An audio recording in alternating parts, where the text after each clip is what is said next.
Hello, what's up YouTube? Photographer Ronnie Sweet and in this tutorial I want to show you how I easily edit my outdoor images in Photoshop, and this is not going to be an in-depth tutorial.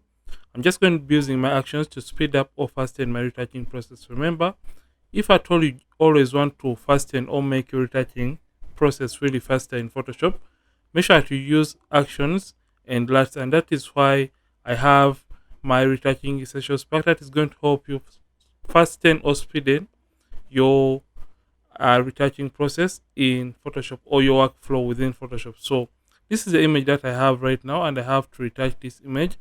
And for those interested in how I did the color grading or how I processed the raw file in Capture One, I'm going to link the video for you right above here so you can check that out. And this is going to be like the part 2 for or a continuation for that tutorial.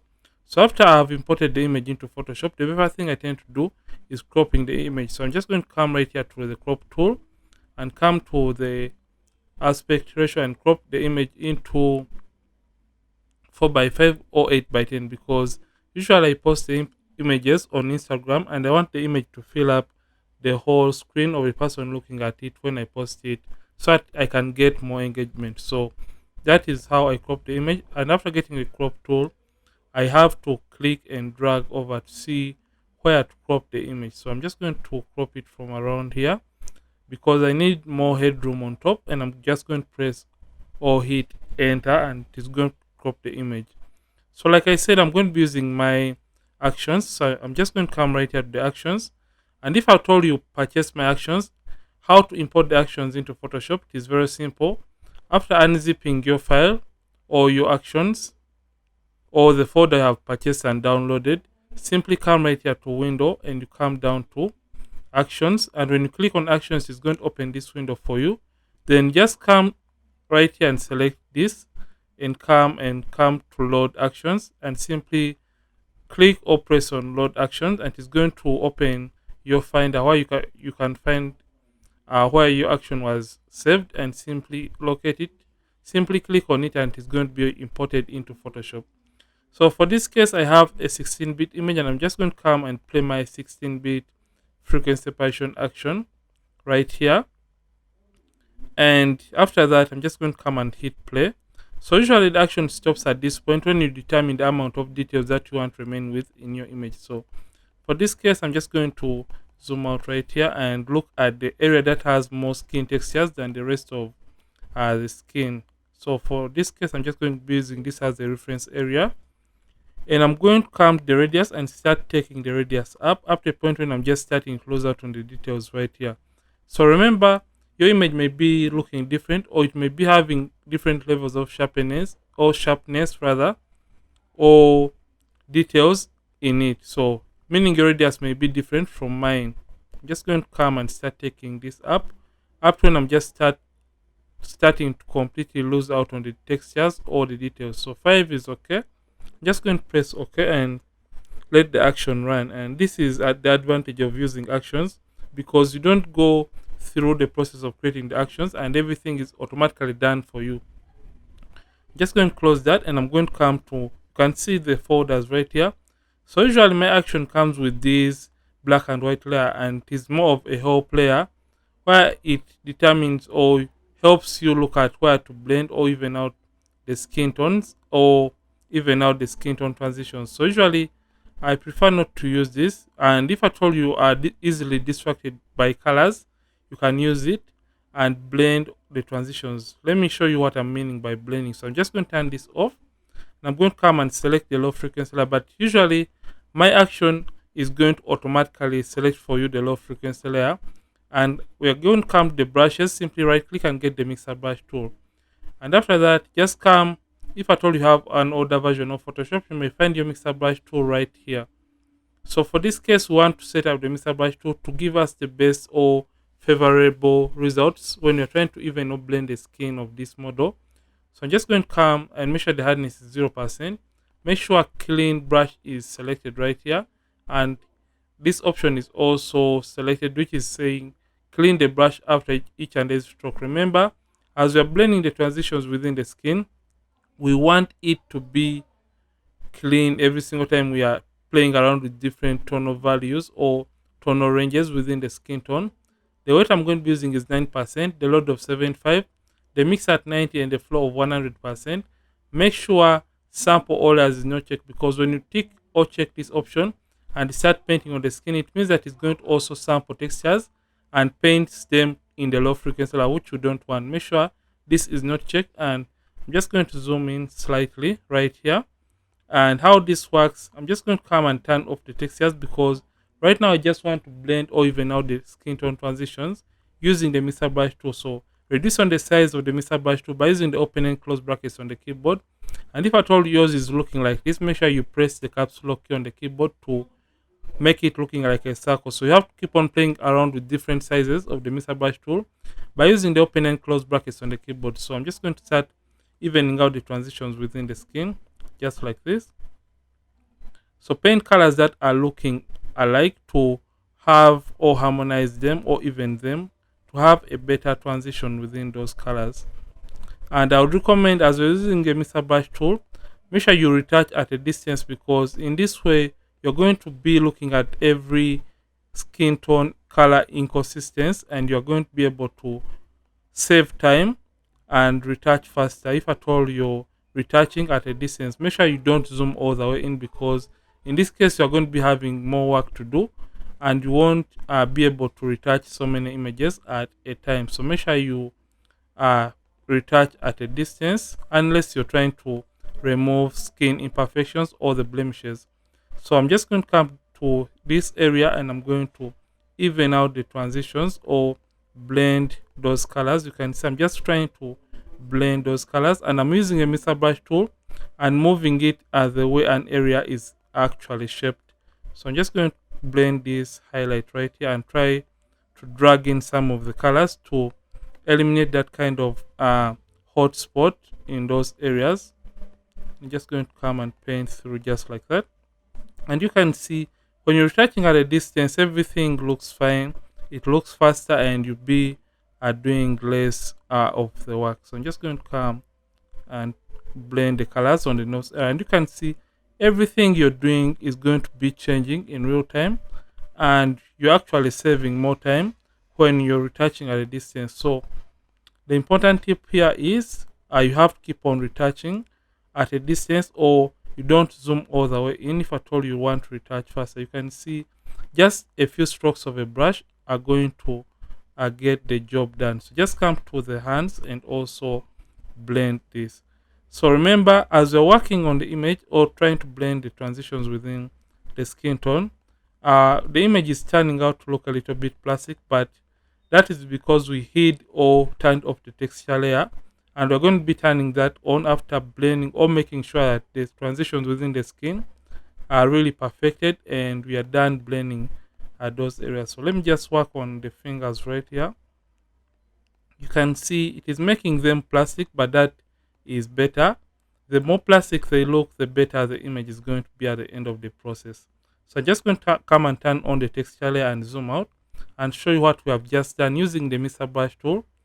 And just look at the before and after, before, after. Just look at how nice and how even the skin tones have just been made or turned into.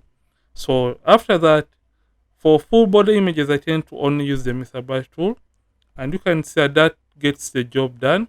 So next thing I'm going to do, I'm just going to remove the blemishes. So blemishes are part of the textures. I'm just going to come and select the texture layer and zoom all the way in by using Ctrl or Command plus on the keyboard. And I'm just going to clean up the blemishes. After selecting the high frequency layer, come and get the clone stamp tool. Make sure the mode is normal. So make sure you select normal. And for settings, hardness, I prefer to leave it at 0 for this case. Opacity and the flow at 100%. Make sure aligned is checked, and make sure sample is current layer, because we want to work on the textures in the high frequency layer, which is our current layer. So in order to remove blemishes, you have to make sure you zoom in and start removing blemishes. So how to remove blemishes? Using a clone stamp tool, hold down the alternate key on the keyboard and left click close to the blemish, or you hold down alternate while you have put your clone stamp tool close to the blemish but on a clean area, and left click and release both the alternate and left click and simply click on the blemish. So you have to make sure that your clone stamp tool is slightly bigger than the blemish you're trying to eliminate in order to remove it in a better and more efficient way. So I'm just going to clean up this, and we're going to be done within a short time. The reason for removing blemishes after retouching is because most times the mixer brush tool flattens out or makes the blemishes really flat, and I have less work to do when removing or cleaning up the blemishes from the portraits I'm trying to work on. That is why I don't remove blemishes at the start. I try hard to remove blemishes at the end of the retouching process. So that is another tip for you. So I'm just going to come and eliminate this. And if at all you're dealing with someone with freckles, retouching first is going to be better, because you don't want to eliminate the freckles while you're calling them blemishes. So you may mistake the freckles for blemishes and you eliminate that, and which is not a very good thing to do. Just going to remove this and zoom out and look at the image and look for the blemishes I haven't dealt away with, and just come and eliminate them. So I'm just done. I'm done rather eliminating the blemishes from the image. But the next thing I'm going to do, I'm just going to come and first of all delete the black and white layer, because we have not used it in this case. And I'm just going to create a stamp visible layer by pressing Shift alternate Control E on the keyboard. Yeah. Or you can use Shift Option Command E for Mac and create a stamp visible layer. Just come to filter and come to the camera raw filter. So we just want to color grade the image to look even better, and we have better results after retouching the image. Remember, color grading is not done in Capture One, it is also done within Photoshop. So I'm just going to come to my color mixer, and I'm going first of all turn down the oranges because I want the skin tone to look a little bit more richer. And after doing that, I'm just going to come to my highlights and the whites and just take that down. And that is going to make the skin look a little bit richer, just like that. And just look at how better the skin has turned out to be in this case. And I'm just going to add a little bit of contrast to the image. So right now the image is looking a little bit yellow and shows a dark skin model. So I just want to color grade it to fit her skin color. Just going to come and press OK to open the image back into Photoshop. And after that, I'm just going to go straight into color grading within Photoshop. So that has been the adjustments with the camera raw filter. Just going to come to my HSL panel, and under HSL panel, I just come to the reds, and I straight away go to my lightness, and I simply take the lightness down, and that gets the skin to look better. Then I'm going to come and do the same for my yellows and take the lightness down, and that really makes the image look better and close to what the model's skin color was like, just like that. So after that, I'm just going to come and create a black and white adjustment layer right here and change the blend mode from normal to multiply, and that is going to add a more richer skin color to the model, just like that. That looks okay, but this is going to warm the image to some extent. So in order to encounter that, I'm just going to come back to my selective color, and I'm going to come to my blacks first of all, and first of all intensify the blacks right here and cool down the image, just like that. And that is going to complement the yellowness within the image, just like that. Just look at how the image has turned out to look better. Then after that, I'm just going to come to the reds and simply reduce on the amount of yellows within the reds just a little bit. I'm just going to intensify on the magentas a little bit, and I'm just going to come to the yellows and also desaturate or reduce on the intensity of the yellows within the image. So this is it for the color grading. So anything that I want to do is doing a little bit of eye whitening. So in order to do eye whitening, I just come and create a hue and saturation adjustment layer rather. Then I come to the master and desaturate the image all the way up to around -82, and I select the white layer mask and simply press Ctrl or Command I on the keyboard to invert that, and simply come to the brushes, simply right click and get the brush. That is a normal brush tool, and the hardness is at 0%, opacity and the flat 100%. I make sure I have black and white right here by clicking on these two small boxes.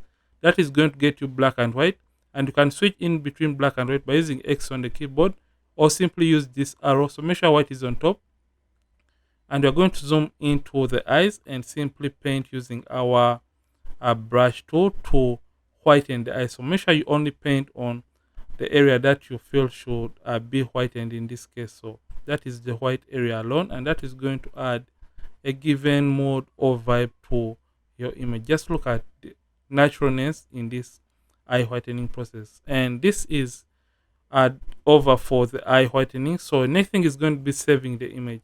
So let's look at a quick before and after before saving the image. So this is the before after. So in order to save the image, we have to simply come right here to file, export, and come to export as. So when come to export as, remember we just want to embed or save the colors we have been able to color grade into the image, and we don't want the image to change in color when we post it, and we just want a very sharp image. So this is what we have to follow along. So this window is going to open, and under format we have JPEG.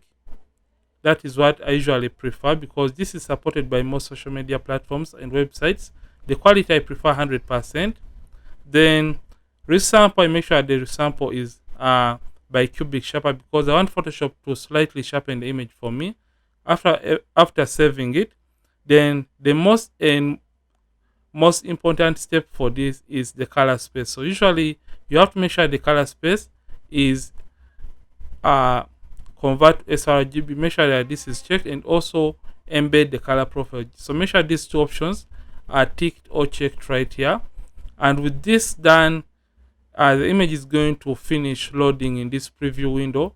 And as soon as it's done loading, simply come and simply press export right here. This is now going to be activated, and when you press export, you have to choose a location where you want to save your image and simply save it in that given location. So mine is taking forever because I'm using really overloaded the PC and it's doing so much at this very moment. So after it has loaded, like you can see, just come and press export, and with that done, you can save the image to maybe retouching tutorial, and you can save it wherever you want and simply press save. And as soon as it's done saving, it's going to automatically close this window. So basically this is how I retouch outdoor images and also color grade them after color grading or processing the raw file in Capture One. So if at all you have loved this, don't forget to like this video and don't forget to subscribe this channel. If at all you have been watching and you're not subscribed yet to this channel, Ronix from Ronix Photography, thank you for watching. I'll see you in yet more amazing tutorials, and don't forget to keep practicing and also keep creating.